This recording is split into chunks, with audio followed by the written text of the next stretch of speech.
Bonjour, j'espère que vous allez bien.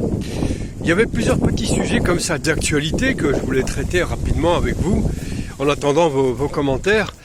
Et alors évoquer la mort de ce malheureux Tunisien à Marseille sur le cours Bolzens qui a fait la une après avoir été tué par la police après des agressions multiples au couteau et l'enchaînement de règlements de compte entre maghrébins. Curieusement, les maghrébins, c'est vrai qu'on est toujours prompt à démarrer et à s'injurier, à se jeter des choses très violentes au visage. C'est vrai que c'est pas pour tous les maghrébins, mais certains Tunisiens, certains Marocains se sont mis à insulter, à injurier les Algériens, alors que l'affaire ne concerne pas les Algériens. C'est une triste histoire de ce malheureux Tunisien qui a été donc chassé du meublé qu'il occupait à Marseille, avec un passé un peu douloureux, difficile. Il s'est mis à poignarder à tout va. La suite, vous la connaissez. Et du coup, il y a eu un déchaînement de haine contre les Algériens dans cette affaire, les rendant responsables de tout ce tohu-bohu et peut-être même accuser les Algériens d'avoir assassiné ce Tunisien. Bref, cette histoire montre un petit peu la fragilité du contrôle des nerfs que nous avons ou nous n'avons pas. Mais ce qui m'a le plus surpris, c'est que la seule injure qui est arrivée, ne pouvant s'injurier de sale arabe, ils se sont déchaînés, certains Tunisiens, je préfère, certains Marocains, en traitant les Algériens et en attaquant la résistance algérienne, certainement une des résistances les plus connues et reconnues dans le monde, injurier les chouhadas. Je ne vois pas ce que les chouhadas viennent faire là, si ce n'est la volonté de faire mal, de blesser. Effectivement, ces propos viennent de personnes qui sont incultes, illettrées, des espèces de racailles, on va dire ça comme ça, qui savent où ça fait mal et qui tapent sur le passé. Alors, juste rappeler que les Algériens, mais pas les Algériens, n'ont jamais insulté aucune résistance. Ils ont valorisé, quand il le fallait, la résistance du Maroc à l'occupation française. Ils ont valorisé la résistance tunisienne et surtout les Algériens n'ont jamais injurié la résistance française. Ils n'ont jamais touché à ces symboles de valeur et d'honneur de la France en s'attaquant à la noblesse du combat de la France, à savoir la résistance, dont d'ailleurs des milliers d'Algériens ont participé à cette résistance. Alors je comprends pas trop, bon c'est peut-être un manque de culture, c'est peut-être de la méchanceté mal placée, mais surtout de l'analphabétisme qui explique tout ça. On va y revenir. Par contre, ces mêmes Gugus, ces mêmes Rascasse, ces huluberlus, n'ont pas réagi quand Pascal Prout, l'indécent Pascal Prout, ce présentateur indécent et quasiment pornographique, a fait passer l'ex-femme de ce malheureux Tunisien en direct et finalement a sali dans son discours en disant, sous-entendant que comment avez-vous pu vous marier avec un type pareil. Le point de vue était profondément, le sous-entendu était raciste. L'idée était de dire, mais aux Françaises, entre parenthèses, comment pouvez-vous partager votre vie, voire vous marier avec des Maghrébins? Eh bien là-dessus, apparemment personne n'a réagi. Quand il s'agit de se casser entre Maghrébins, les mecs sortent les crocs, font les difficiles, font les cadors, font des vulgarités, parce que ce gens-là, précisément, ne sont juste bons qu'à sortir des vulgarités. Leur bagage culturel, leur bagage du vocabulaire, que ce soit en arabe ou en français, c'est uniquement dans l'injure, l'indécence et la bassesse. En cela, ils insultent aussi leurs parents. Bref, mais pas un mot contre le vicelard et l'indécent pro qui a fait un tour d'horizon pour dire à cette femme ceci, cela, comment pouvez-vous épouser ceci, cela. Le but était le message pour les Français de souche aux femmes, méfiez-vous, ce sont des gens dangereux, ne vous mariez pas ceci, cela. C'est raciste, c'est ignoble, mais c'est tourné de façon un peu dégoûtante, scélérate, à la façon de Pascal Praud. À cet égard, personne n'a réagi.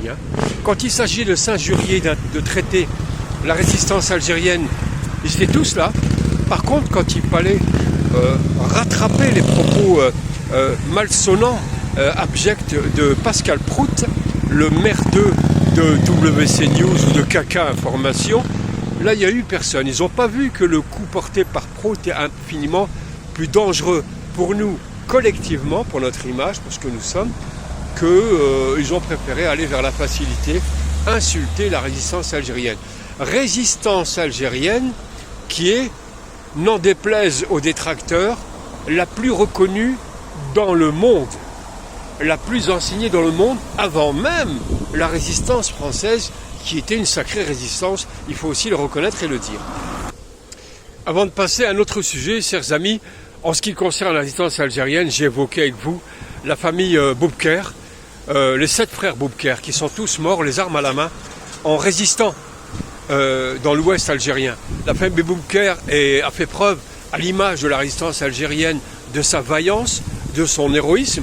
Quand je parle de la résistance, évidemment, je mets toute la population algérienne, mais surtout les grands noms qui ont fait la grandeur de cette révolution et son succès. Aujourd'hui, cette révolution est remise en question par des scélérats, par des ignobles, à l'image de ces quelques-uns que je vais citer là, à l'image effectivement des grosses fausses à merde que sont devenus les proutes et autres bâtards de la prétendue information. J'aimerais revenir sur la lâcheté, encore la lâcheté, les mêmes qui devraient avoir un peu de décence quand ils parlent d'Algérie ou de leur pays, au moins au nom de leurs parents ou de leurs origines, mais au moins que voulez-vous. Il y a parfois des porcs, voilà. Il y a des familles qui font des hommes, des ergueuses.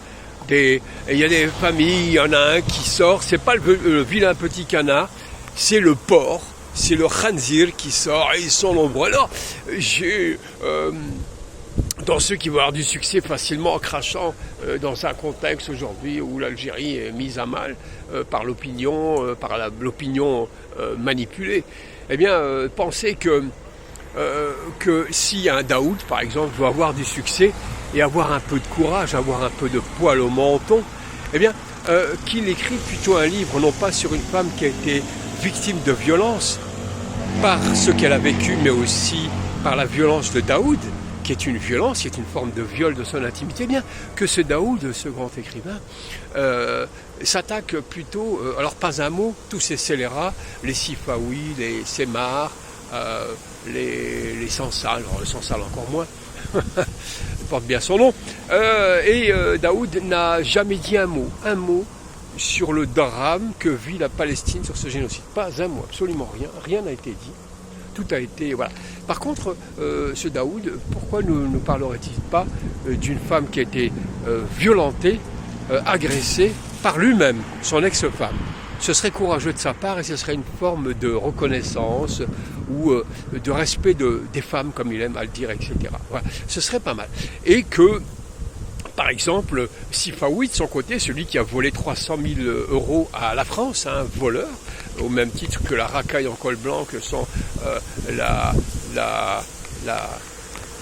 jante politique française, eh bien, qu'il nous fasse, pourquoi pas, un commentaire. Il adore faire des vidéos concernant Marlène Schiappa. Marlène Schiappa, qui fut ministre, qui a aussi écrit pas mal de livres porno. Je dis ça, bon, dégoûtant évidemment, laissez tomber. Mais pourquoi pas aussi lui faire un live, comme il adore ce mot anglais, un live, pour nous parler de comment il a arnaqué, comment il a organisé cette escroquerie du